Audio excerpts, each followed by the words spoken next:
We begin in New Brunswick, where another minister has quit Premier Blaine Higgs' cabinet. Trevor Holder announced his departure in an open letter this morning.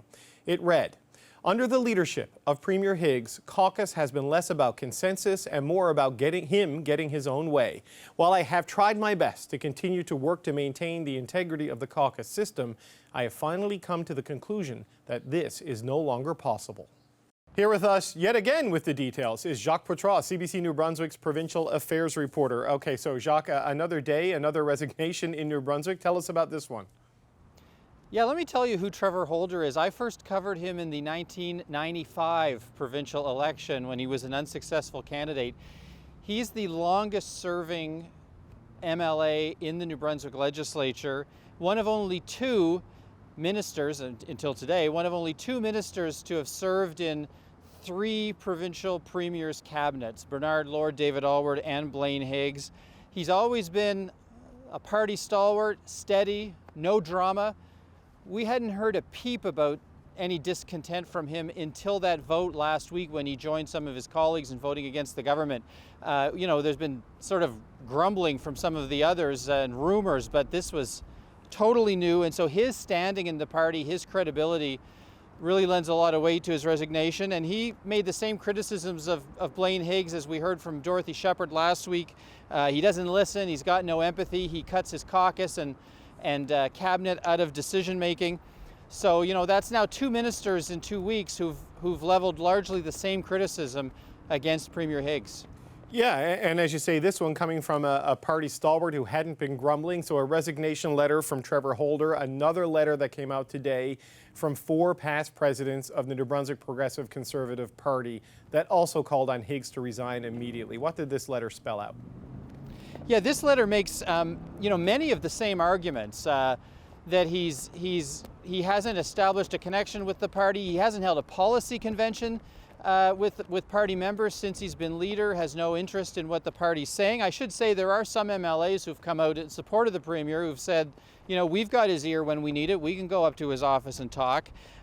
These are party presidents who go back to the 1990s.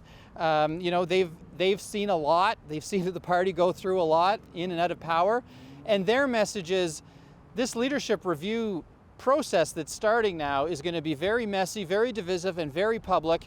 And they're saying to the Premier, it would be better if you just went quietly and allowed the good parts of your legacy to be remembered rather than this. Okay, so a lot of clear messages for Premier Higgs in this. What is Premier Higgs saying about things up to this point? Well, what he said up to this point, he's called this a strategically planned political drama.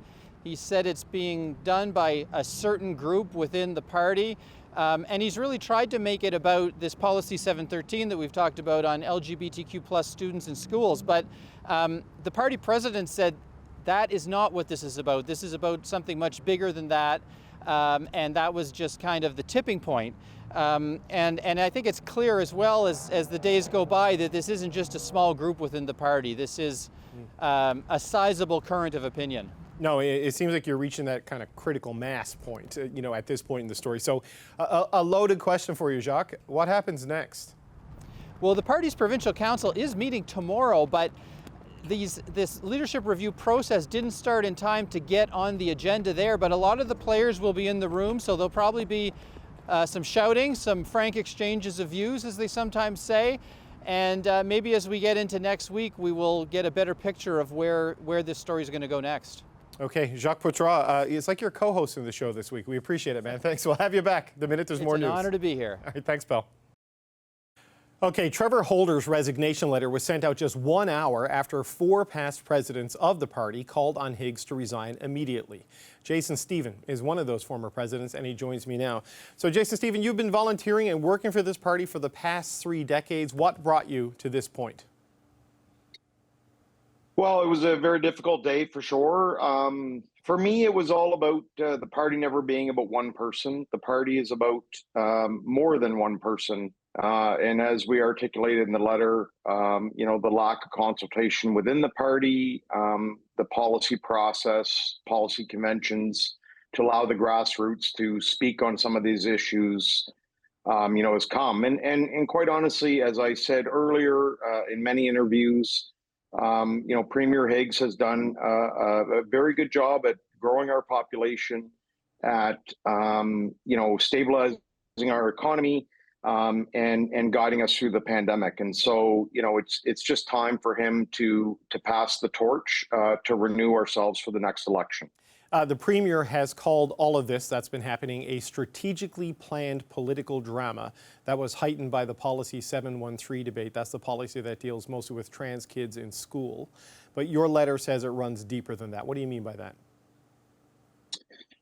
Yeah, I mean, look, I'm not sure what that means. I have no hidden interest. I have no hidden agenda. I'm not going to run for the leadership. My view comes from the best interest of the party. As I said in my letter on social media, I've been involved in this party for 33 years plus. Trevor and I, certainly became friends because of this party. And it's, we put a lot of blood, sweat, and tears into this party. And, as I said earlier, governments are rarely elected. They're always defeated. And I just feel like, the party's bigger than one person. And the fact that one person right now seems to be controlling the agenda is very troubling. And, as I said earlier, I just wouldn't want to be in a situation where I could have done something to help the party and didn't do it. And so that's my agenda. So in the short term, how does a party recover from all of this, right? These civil wars can tear things apart. I mean, is Blaine Higgs' resignation the only way forward, or can he change the way he does things to mollify some of your concerns? Look, at the end of the day, I have, it was very tough what I did today. I don't see, for me, for how tough today was on me, the party has to reflect my values and beliefs as a progressive conservative. And as I said on my private social media, I'm fiscally conservative and socially progressive. And I think we need to do that. We need to focus on how to build things up and hope, growth, and opportunity versus being divisive. And for me, I want to focus on positive things moving forward. This will not end positively. What's going to happen is there's two choices that's going to happen. Blaine Higgs can stay on and lead a very divided party in the next election, which will not be good for the PC party in New Brunswick. Or he can, retire and have that period of renewal. There's certainly lots of time to get ready for the 2024 election. It won't happen immediately. There's a process that has to start with President's Council to set rules, and people will look at those rules before they decide whether or not they're going to get in or get out. So it's a year. It sounds like a lot of time, but it really isn't. Yeah. So now's a tipping point for those sorts of decisions. Well, tipping point, just as a final point, I guess, 4 former party presidents, 2 cabinet ministers, 3 if you include Dominic Carty, who resigned a while ago, a series of MLAs who have voted against the Premier, and 26 riding association presidents who have signed a letter calling for a leadership review, or signed individual letters calling for that. Is there any coming back from this for the Premier? I mean, this seems like you're at a critical mass point where either he goes or it's a full-blown civil war inside the party. Yeah, I mean, that question's best asked to him. Right. I don't know that it's going to be a civil war. As I said, in earlier interviews today, when you're a party leader, you need to friend raise. You need to have people that are on the ground and ready to mobilize for your cause. That won't be the case. I mean, I can't speak. I've never talked to the other 4 party presidents. I was furnished with a letter that I believed in. And, I had a couple of minor tweaks to represent my values and my beliefs.